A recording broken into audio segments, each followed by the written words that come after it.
एकत्रित हुए हैं। क्रिसमस आप सबके लिए क्या अहमियत रखता है?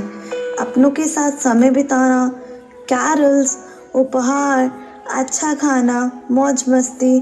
शायद आजकल ज़्यादातर लोगों के लिए क्रिसमस यहीं तक है। मगर क्या आप जानते हैं क्रिसमस की कहानी? क्या आप जानते हैं कहानी उस बालक की जिसका जन्म गौशाला में हुआ? गडरिए उस रात वहाँ कैसे पहुँचे? आसमान से फरिश्ते ज़मीन पर क्यों आए? क्यों आज सारी दुनिया उस बालक का जन्मदिन इतनी धूमधाम से मनाती है? कौन था वो बालक? क्या कहानी है उसके जन्म की? क्या कारण था उसके जन्म का? आइए मिलकर जानते हैं इस छोटे से नाटक के द्वारा। आज से कई हजार वर्ष पूर्व परमेश्वर ने जोशाया नामक एक उपदेशक को अपने स्वर्गदूतों द्वारा भविष्य में होने वाली एक महत्वपूर्ण घटना का संदेश पहुंचाया।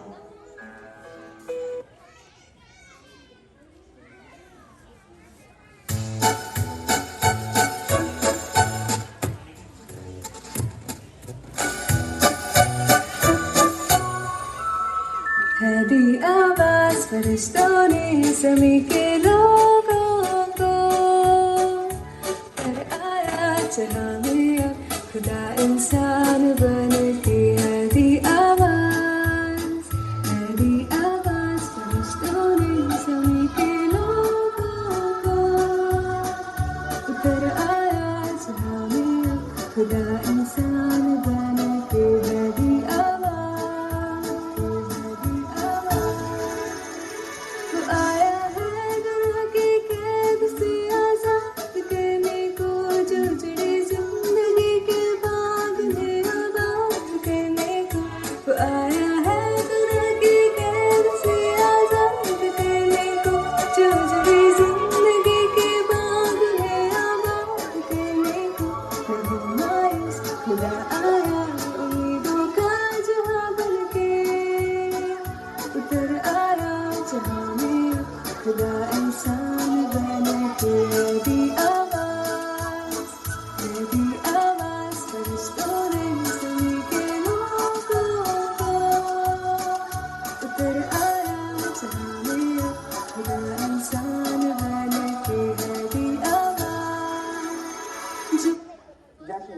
फरिश्तों ने मुझे बताया है, मैं जोशाया ये घोषणा करता हूं कि भविष्य में कुंवारी गर्भवती होगी, जो एक बालक को जन्म देगी, जो अपने लोगों का उनके पापों से उद्धार करेगा।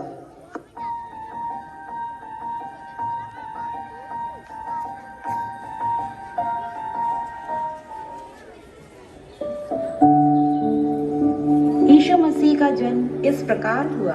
गैब्रियल उसके पास आया और बोला, मरियम, मरियम, तुझ पर अनुग्रह हुआ है, तेरी जय हो, प्रभु तेरे साथ है। यह किस तरह का अभिवादन है? मरियम, डर मत, तुझसे परमेश्वर प्रसन्न है। सुन, तू गर्भवती होगी और एक पुत्र को जन्म देगी, और तू उसका नाम यीशु रखना, क्योंकि वह अपने लोगों का उनके पापों से उद्धार करेगा। यह सत्य कैसे हो सकता है, क्योंकि मैं तो अभी कुंवारी हूँ। तेरे पास एक पवित्र आत्मा आएगा और परम प्रधान की शक्ति तुझे अपनी छाया में ले लेगी। इस प्रकार वह जन्म लेने वाला पवित्र बालक ईश्वर का पुत्र कहलाएगा। मैं प्रभु की दासी हूँ, जैसा तूने मेरे लिए कहा है वैसा ही हो। और तब वह स्वर्गदूत उसके पास से चला गया। जब उसकी माता मरियम की यूसुफ के साथ सगाई हुई तो विवाह होने से पहले ही पता चला कि वह एक पवित्र आत्मा की शक्ति से गर्भवती है। किंतु उसका भावी पति यूसुफ एक अच्छा व्यक्ति था और इसे प्रकट करके लोगों में उसे बदनाम करना नहीं चाहता था। इसलिए उसने निश्चय किया कि वह चुपके से सगाई तोड़ देगा। किंतु जब वह इस बारे में सोच ही रहा था, मैं थक गया हूँ, मैं थोड़ा आराम करना चाहता हूँ। सपने में उसके सामने प्रभु के दूत ने प्रकट होकर उससे कहा,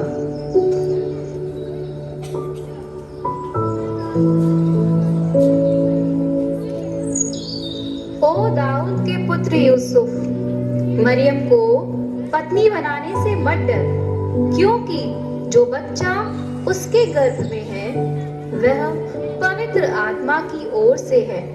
वह एक पुत्र को जन्म देगी, तो उसका नाम यीशु रखना, क्योंकि वह अपने लोगों का उनके पापों से उद्धार करेगा।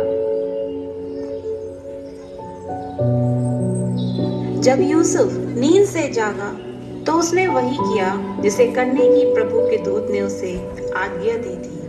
वह मरियम को ब्याह कर अपने घर ले आया। उन्हीं दिनों ऑगस्टस कैसर की ओर से एक आज्ञा निकाली गई कि सारे रोमी जगत की जनगणना की जाए।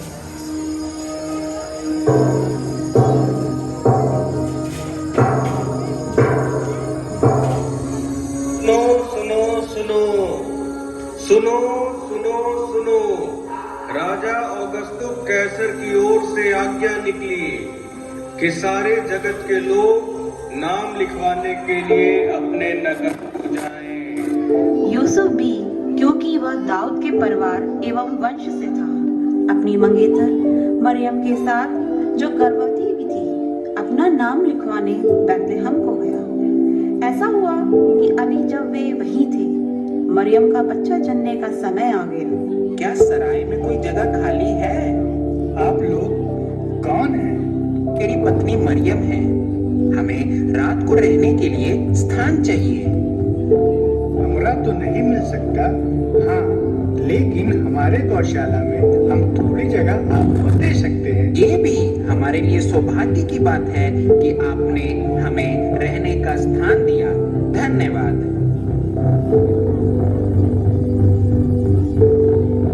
तभी वहां उस क्षेत्र में बाहर खेतों में कुछ गरड़िए थे जो रात के समय अपने रेवड़ों की रखवाली कर रहे थे। उसी समय प्रभु का एक स्वर्गदूत उनके सामने प्रकट हुआ और उनके चारों ओर प्रभु का तेज प्रकाशित हो उठा। वे सहम गए जब स्वर्गदूत ने उनसे कहा,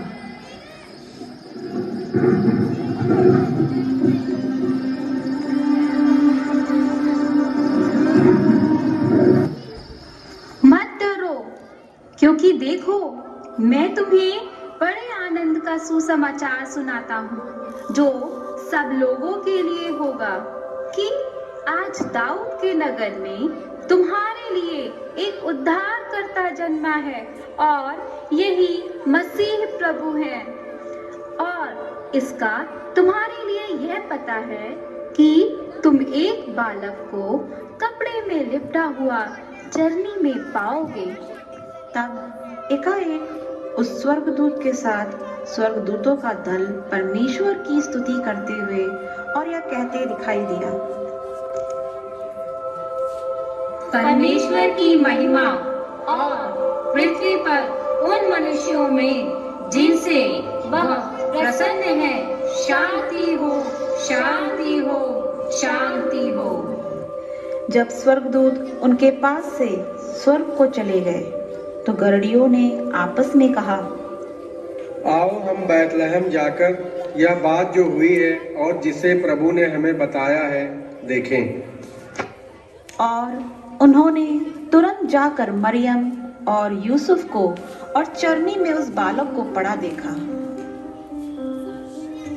हेरोदेस जब राज कर रहा था, उन्हीं दिनों यहूदियों के बैतलहम में यीशु का जन्म हुआ। कुछ ही समय बाद कुछ विद्वान जो सितारों का अध्ययन करते थे पूर्व से यरूशलेम आए। उन्होंने पूछा,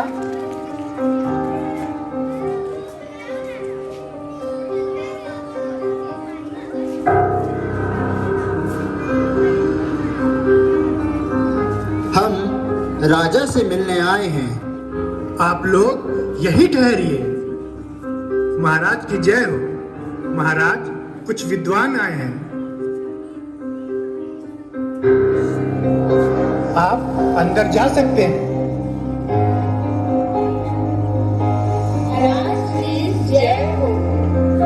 यहूदियों का नवजात राजा कहाँ है?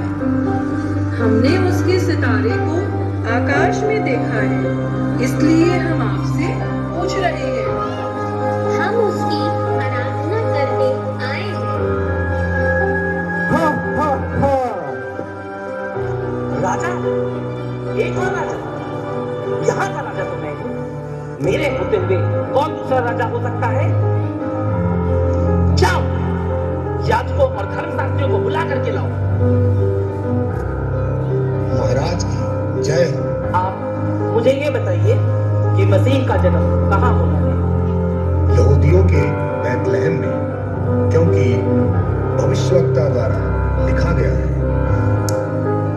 जाओ और पता करके आओ कि उस शिशु ने कहाँ जन्म लिया है, और जब सही पता चल जाए तब मुझे भी आकर बताओ, ताकि मैं भी उसकी उपासना करने आपके साथ चल सकूं। फिर वे राजा की बात सुनकर चल दिए, और सितारा भी जिसे आकाश में उन्होंने देखा था उनके आगे आगे जा रहा था। फिर जब वह स्थान आया जहां वह बालक था, तो सितारा उसके ऊपर रुक गया।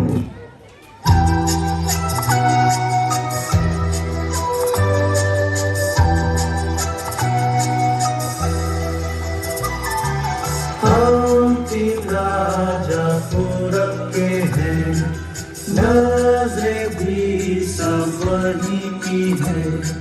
सफर दूर का पीछा दूर का करके हम आए हैं।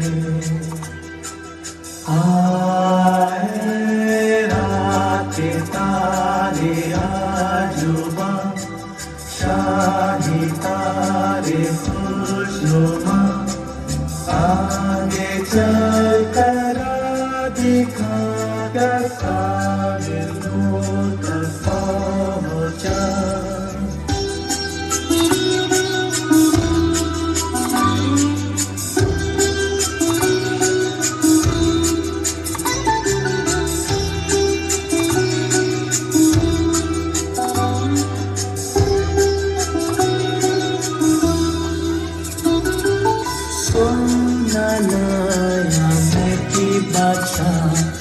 बैतलहम में जिसकी बारगाह, खूब ताजदार हो और आश्कार हो, अब शहंशाह। आए रात के तारे आजुबा, शाही तारे खुशनुमा, आगे चल कर दिखा कर काबिल नूर तक पहुंचा।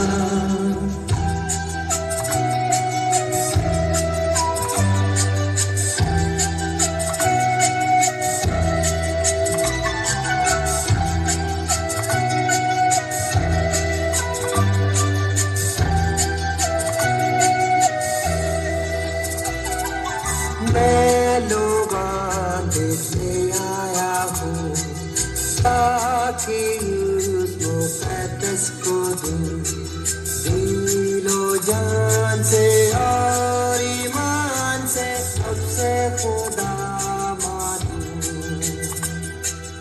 आए रात के तारे आजुबा, शाही तारे खुशनुमा, आगे चल कर दिखा कर काबिल नूर तक पहुंचा।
पूरा चेला तारा जिसने किया इशारा रास्ते का बना सहारा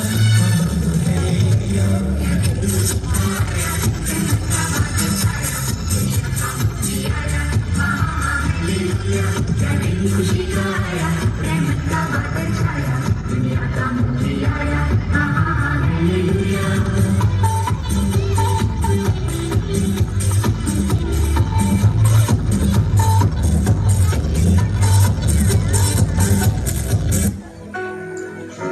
चरनी में जन्मा वह बालक कोई और नहीं परंतु परम प्रधान परम शक्तिमान परमेश्वर का पुत्र था। बालक यीशु का जन्म संपूर्ण रूप से सेवा, प्रेम और त्याग के प्रति समर्पित था। प्रेम परमेश्वर का हम सब के लिए, प्रेम प्रभु यीशु का हम सब के लिए। परमेश्वर ने जगत से इतना प्रेम रखा कि उसने अपना इकलौता पुत्र दे दिया ताकि जो कोई उस पर विश्वास करे वह नाश न हो परंतु अनंत जीवन पाए। परमेश्वर ने हमसे प्रेम करा और इतना प्रेम करा कि उसने अपना इकलौता पुत्र हमारे पापों के लिए निछावर कर दिया। अब प्रश्न उठता है कि परमेश्वर प्रेम है तो परमेश्वर हमसे कैसा प्रेम करता है और हमें उससे कैसा प्रेम करना है।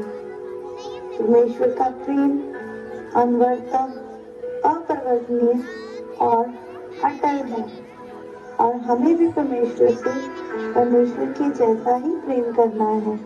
जैसा कि यीशु ने कहा कि जैसा प्रेम पिता ने मुझसे रखा वैसा ही मैंने तुमसे रखा और मेरे प्रेम में बने रहना ही तुम्हारा मेरे लिए प्रेम है। यीशु के आने का वादा हमें उम्मीद और आनंद देता है। उनका आना हमारे जीवन में नई शुरुआत और पुनर्जीवन का संकेत है। इस वचन के द्वारा हमें ये याद दिलाया जाता है कि हमें अपने मन, आत्मा और जीवन को यीशु के प्रेम में भरने के लिए सदैव तैयार रहना है। हम आशा करते हैं कि हमारे इस छोटे से नाटक के जरिए आपने प्रभु यीशु के जन्म की कहानी को और करीब से जाना होगा। धन्यवाद।